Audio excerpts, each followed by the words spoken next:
Hello, friends. This is Dave Hurwitz, executive editor at ClassicsToday.com.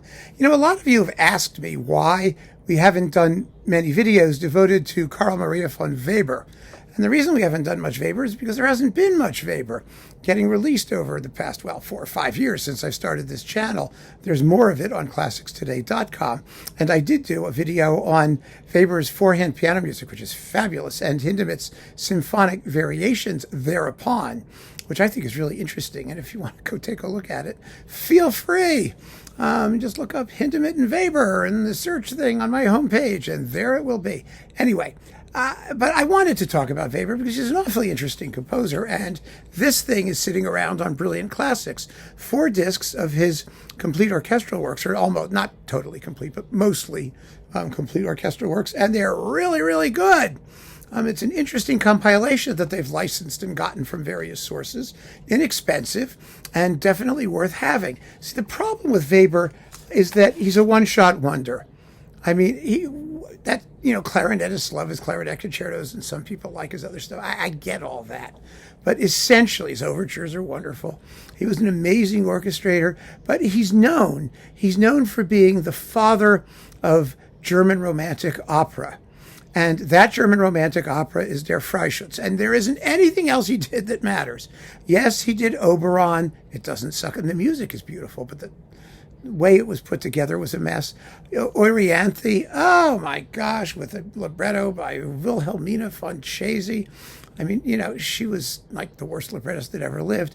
And I mean, lots of operas have terrible librettos, but not operas that undercut the dramatic action the way hers tend to. And she also did Schubert stuff too. So, I mean, we all know where that went. But, Orianthe, or however you want to pronounce it, is an amazing opera. I mean, it has a leitmotif system fully as developed as anything Wagner did, up to like Lohengrin. And the music is glorious, but the opera itself is like unproducible, just about. It's kind of a mess. So that was Weber, and you have Freischütz, which is incredible. The other problem is that his orchestral music is in a much less advanced and interesting style. It's a classicizing style. It's late Haydn Mozart style. Weber thought Beethoven was insane. I mean, from the Fourth Symphony onward. So that wasn't going to be a happening thing.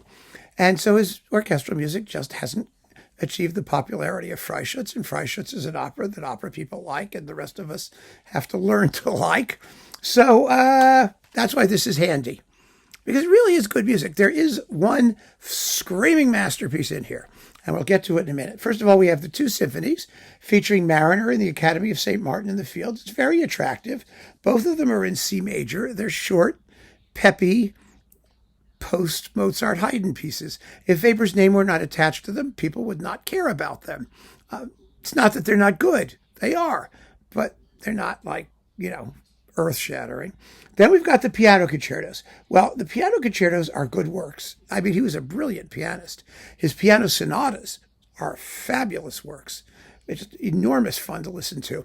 And this has his other great work, or the great orchestral work, the Concertstück, in F minor, which is a programmatic piece. It's 17 minutes long, which is why it doesn't get played very much. To his great credit, Alfred Brendel was a champion of the work. I mean, you need to do something else if you're a pianist and you want to make a splash.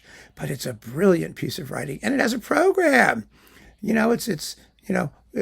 Chatelaine is in her castle, waiting for her lover to come home from battle. She hears that he's dead. She's hysterically upset.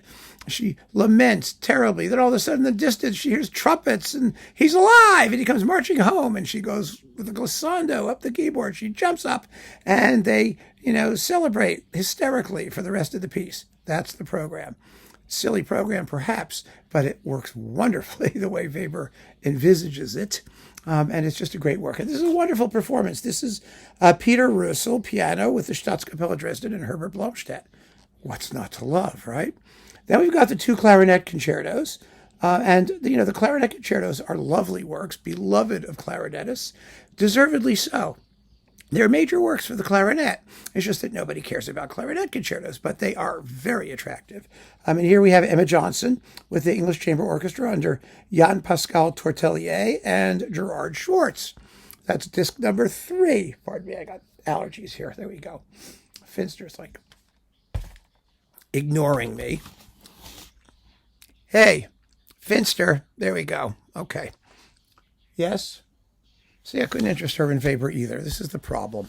And then last but not least, all the overtures you'd ever want, with the Staatskapelle Berlin and Ottmar Sweetener, and the Staatskapelle Dresden and Marek Janowski. You get Oberon, Peter Schmidt and his neighbors, the ruler of the spirits, Preciosa, the Jubel Overture at Euryanthe. You don't get Turandot. Well, that would be fun, but that's okay.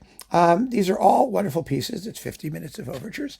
And so, we're in really, really good shape. Is Freischütz on here? Did I say that? Oh, look, no Freischütz overture. Well, that's kind of silly, isn't it? Well, you can get the Freischütz overture just about everywhere. So I kind of get it. It's not like it's totally essential, though it would have been nice for completeness sake. Nonetheless, this Brilliant Classics 4-CD set is an absolutely excellent value, and the performances are terrific. And if you're wondering what happened to Weber, well, you can find him here and do quite well. So keep on listening, friends. Thanks for joining me. Take care.